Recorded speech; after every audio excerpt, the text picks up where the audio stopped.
তবে কি ইউক্রেনের নিরাপত্তা নিশ্চিতে সত্যি এগিয়ে আসবে পশ্চিমা দেশগুলো? বৃহস্পতিবার ইউক্রেনের ২৬ দেশ সেনা পাঠাবে এমন প্রতিশ্রুতির কথা জানান ফরাসি প্রেসিডেন্ট ইমানুয়েল ম্যাক্রন। এরপরে এ বিষয়ে শুরু হয়েছে জোর আলোচনা। তবে নিরাপত্তা নিশ্চিতে সুনির্দিষ্ট ব্যাখ্যা না দেয়ায় সংশয় কাটছে না বিশ্লেষকদের। বলছেন, পশ্চিমাদের এই অস্পষ্টতার সুযোগে যুদ্ধ চালিয়ে যেতে চাইছে রাশিয়া। জেনেক্সে শিফট করো, লাইফকে লিফট করো। ইউক্রেন রাশিয়া যুদ্ধ দীর্ঘ ৩.৫ বছরের এ যুদ্ধ বন্ধে একের পর এক বৈঠক করছে পশ্চিমা বিশ্বের দেশগুলো। এসেছে যুদ্ধবিরতির মতো ইউক্রেনের সুরক্ষা নিশ্চিতে ২৬টি দেশের সেনা মোতায়েনের প্রতিশ্রুতিও। তবে কি ইউক্রেনের শান্তি ফেরাতে সত্যিই এগিয়ে আসবে পশ্চিমারা?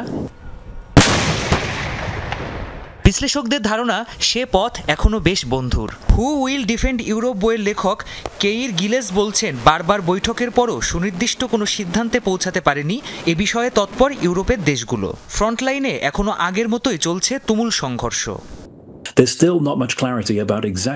ইউক্রেনের নিরাপত্তা ঠিক কিভাবে নিশ্চিত করা হবে তা এখনও স্পষ্ট নয়। এ ধরনের সহায়তার সম্ভাবনা অনেক রকম হতে পারে। রাশিয়ার আক্রমণের ধারাও আগের মতোই রয়েছে। প্রশ্ন হচ্ছে, ইউরোপীয় শক্তিগুলো কি প্রস্তুত ইউক্রেনের সশস্ত্র বাহিনীকে এতটা শক্তিশালী করে তুলতে, নাকি তারা এ প্রতিশ্রুতির মাধ্যমে ইউক্রেনকে আরও বিপদে ফেলবে?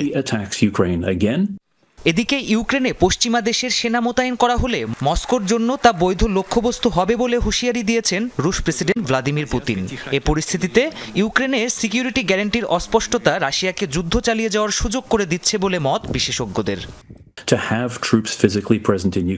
রাশিয়ার মূল লক্ষ্য ইউক্রেনের ভবিষ্যৎ নিরাপত্তাকে বাধাগ্রস্ত করা। নিরাপত্তা নিশ্চয়তার অস্পষ্টতা রাশিয়াকে সেই সুযোগই করে দিচ্ছে। অনেক পশ্চিমা দেশই যুদ্ধ বন্ধের পর সেনা মোতায়েন করতে চায়। এর মানে হলো এখনই কোনো সিদ্ধান্ত নেওয়ার প্রয়োজন নেই, কারণ রাশিয়া খুব স্পষ্টভাবে দেখিয়ে দিয়েছে যে তারা যুদ্ধ থামাতে মোটেই আগ্রহী নয়। মার্কিন গণমাধ্যম এনবিসি নিউজের প্রতিবেদন বলছে, শান্তি চুক্তি হলে ইউক্রেন রাশিয়ার মধ্যে একটি বাফার জোন তৈরির দিকে ঝুঁকতে পারে যুক্তরাষ্ট্র।